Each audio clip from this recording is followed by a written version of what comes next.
And welcome to Dax Chats. In this episode, I'm getting to speak to the original mountain man. He is from the Blue Mountains in New South Wales, and he has had a string of hits recently since 2018, which had a number one hit with on iTunes with Hillbilly Cider with Danny Young, which was fantastic.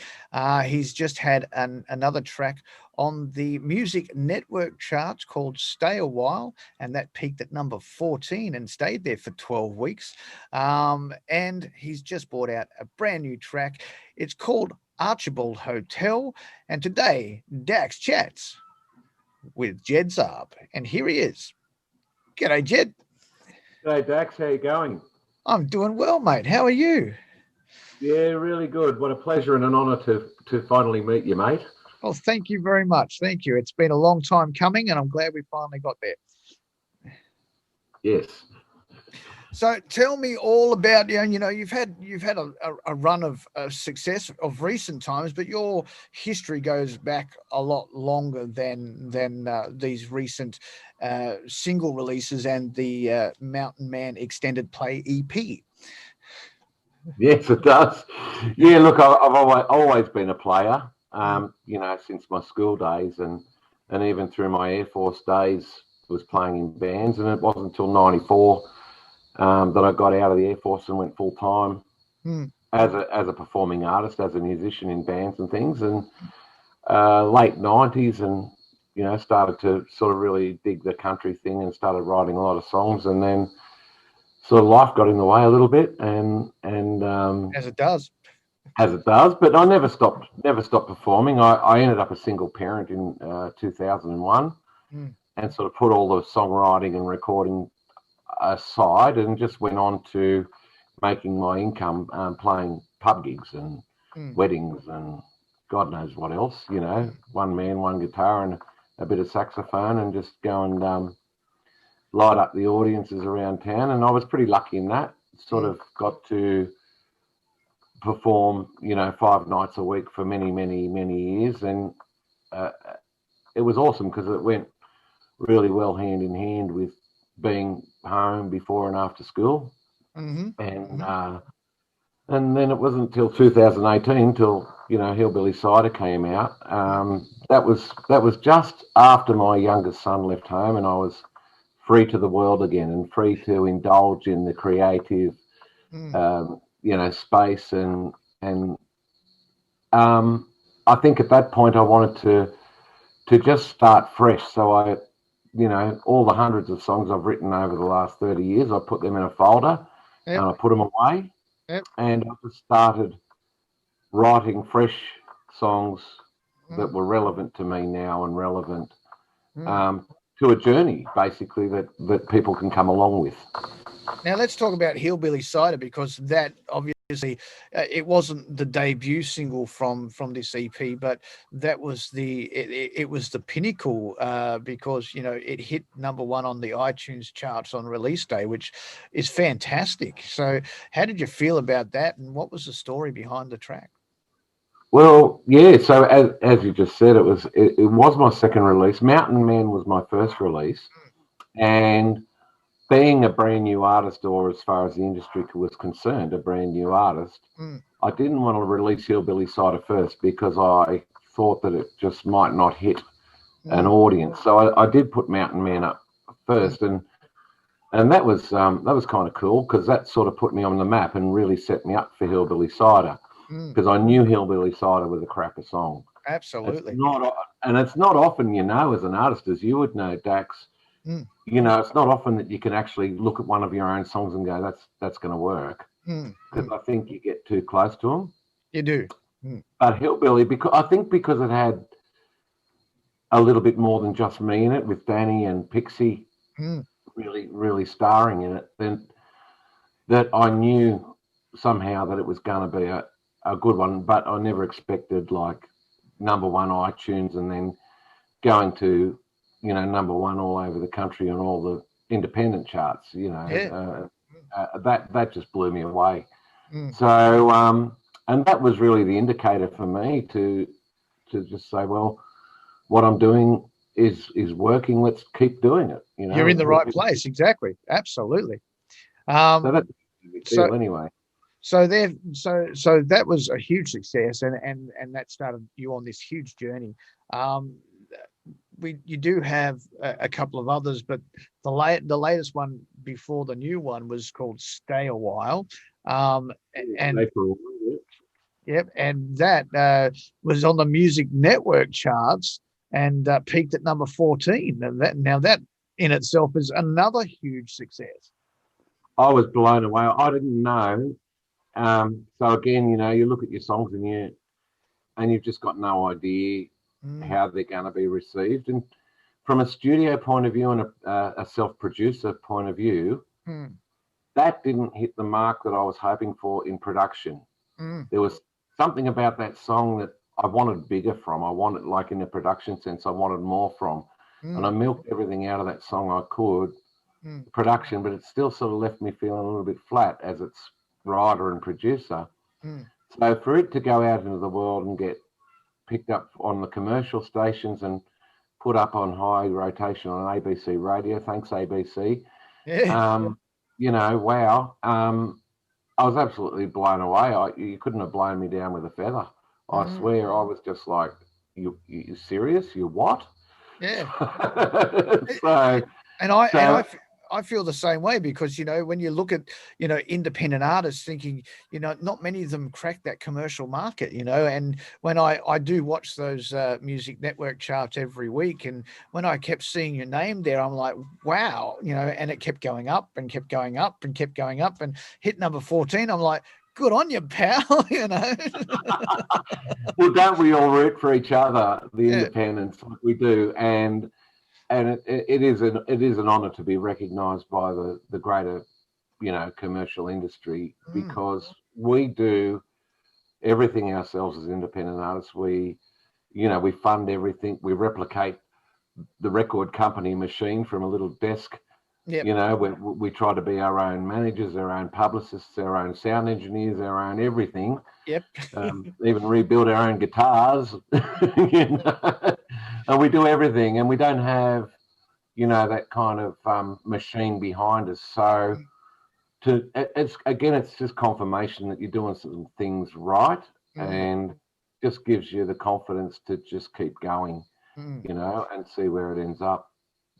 So let's talk about your new track. Your new track's called Archibald Hotel. Talk to us about the story of Archibald Hotel. Well, how much time have you got? Because it was it was like having a baby. It started 9 months ago, and it got born last week. So it's a great story, actually. So where I live here in the Blue Mountains, west of Sydney, we've got a really sort of strong community, and we recently, from November through to January, went through these horrific bushfires. Yeah. It's pretty much, and the town I live in Bilpin, New South Wales, we got absolutely smashed by the fire. And my partner Sam and I, we defended the house, so we had that sort of first-hand experience of sort of, you know, being right in amongst it. And one thing that really hit us at that point in time is the strength of our community around us, the lengths people would go to help each other. You know, we had people running from property to property helping put fires out because there just wasn't enough, you know, rural fire brigade to go around at some points. It got so ferocious. You know, people helping other people evacuate, people giving each other food and clothing when their houses burnt down, and you know, people running up to other people's properties with horse floats and getting their horses out for them, and you know, just everybody in this community couldn't do enough for each other to make sure everybody was okay and safe. So that was kind of that feeling that sort of started. Now, what happened in that time was there's one pub in this whole area, and it's called the Archibald Hotel, and they couldn't trade. The roads were cut both ends due to fire. He could have closed his doors and left the sprinklers on, and you know, He didn't. He threw the doors open to that pub 24/7. Everybody from the community would just come in there to rest. You know, the fires were getting fetid water there. You know, and you'll hear this in the song. I talk about Uncle James the publican, and that's just what he's locally known as. You know, he just threw the doors open and just made sure that everybody had somewhere to go. Everybody had something to eat. People were able to rest, and he became also the hub for donations coming from out of area. People were taking donations, and that became the hub of donations. So it was Sam and I had sort of got past the fires, and we were driving up to Queensland to visit the grandkids, and we were talking about, you know, how everything had transpired, and I think I said to her something like, we should write a tribute to the pub, because those things don't get documented by journalists. You know, cultural things like that get documented by poets and songwriters and as such. And, you know, for a place that's got such a long history, you know, right back to Archibald Bell, who, you know, was the first one to cross the mountain on this side, to the, you know, to that pub from the 1920s onwards, 100 years after Archibald Bell, and then, you know, our fire brigades and that have been in this area since those times. It just needed to be sort of documented in congruence with the history of the place. And so we started talking about that, and the lines started coming, and I was driving, and she was writing down a few lines, and she threw in a few lines herself, and before we got to Coffs Harbour, we had a song. You know. Wow, there you go. Now you've also done a video clip around the song, and obviously the hotel is the forefront of the video clip. And now you've also had the Rural Fire Brigade in the video clip, the publicans in the video clip. A whole heap of people from the community are also in the video clip, which is great to the community. You've done a really good job.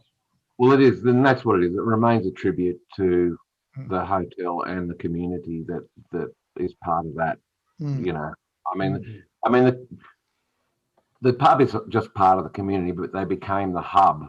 You know what I mean? That place where everybody could meet and everybody could respite through the tough times. And so it, you know, the video clip was never going to be something that we tried to sort of push from a commercial perspective. It was always going to be just a tribute to the people that are part of that community. Well, you've done brilliantly, and the song's great. Now, after the bushfires, I know about the bushfires because my dad lives on the other side of the Blue Mountains in Lithgow. Well, that's just up the road from us. He's very close. We're close. We are close to Lithgow. So there was some pretty trying times in Lithgow during that period as well. Now, my father's since passed away, but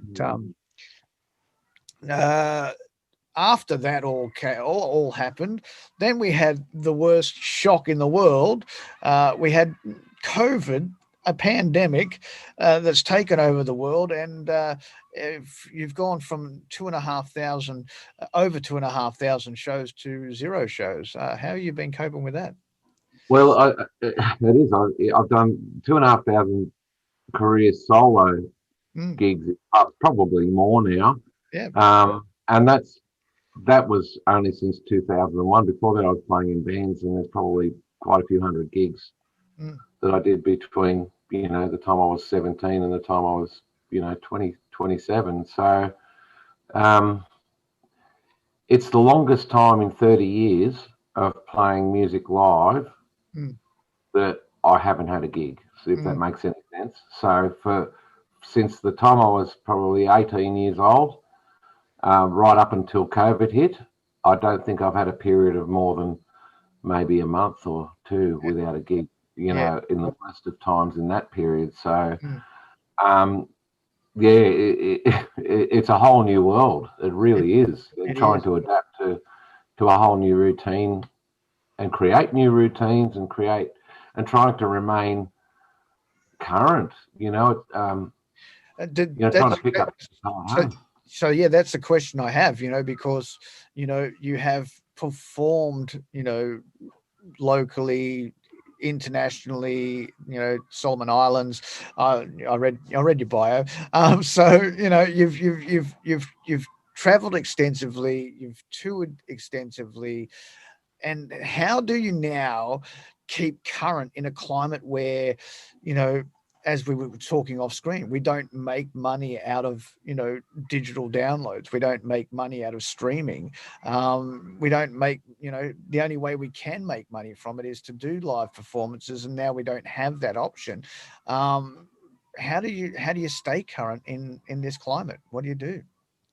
I think it's about talking to your audience, and not just throwing, putting stuff in their face all the time, but just trying to be like I would be at a gig. I turn up to a gig and there's my audience.